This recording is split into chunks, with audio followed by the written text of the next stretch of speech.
2020 was a very, very difficult year for restaurants, but you also saw a level of togetherness, right? Independent Restaurant Coalition was created, and also ingenuity as we heading on the East Coast towards, warmer weather. Those outdoor patios that got into all major cities over the winter are now going to be, busier than ever.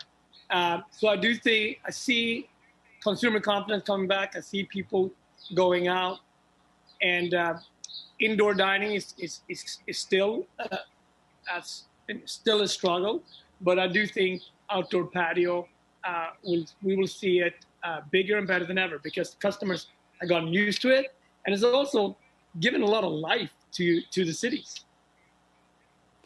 Have you seen a correlation with the vaccine rates and then patronage at your restaurants? I got to tell you, I'm still kind of nervous to go out, even if I'm outside, because it means to eat, I have to take a mask off. So I haven't done it yet. I think it's definitely, the vaccine and consumer guest confidence is very much linked, right?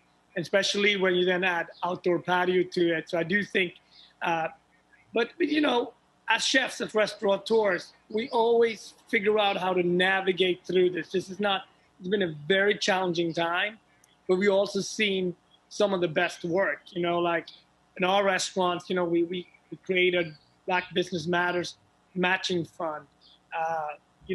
Independent Restaurant Coalition got together. So there is some sign of hope, although there is some sign of light at the end of the tunnel. It's very challenging. It's very difficult. But I also think chefs and restaurateurs are generally very, very strong. And if anyone can figure this out, I know my community can do that. I do love the ingenuity, as you put it, and the silver linings that have come out of the pandemic for certain.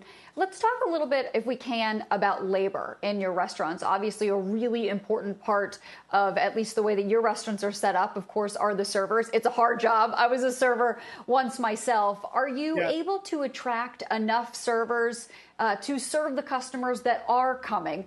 Or is that a bit of an issue right now with sort of the extra incentives to the unemployment benefits right now from the government? Well, for me, they're not necessarily tied and linked, right? I think it was needed. The package was needed. It helped a lot of people, and it was needed. But yeah, it's a tough labor pool out there, and you got to figure out different ways of working it, because in one way, you actually need more staff, because we wiped down our stations. There's more steps to service today than it was pre-pandemic. But, like in our restaurant in Miami, for example, we took a decision not to be open for lunch, for example, right? So we focus on one shift instead, dinner shift only. And you see, when I speak to my chefs and colleagues in the restaurant business, everyone is figuring out what's the right fit for them. Obviously, takeout has been a big part of revenue centers, where there's less touches of service, points of services. So I think everyone is thinking about, how does it work for my restaurant, our community, our staffing? It's tough times, but I know I'm always going to bet on my restaurant community. We're strong, we're resilient. Shepard Smith here. Thanks for watching CNBC on YouTube.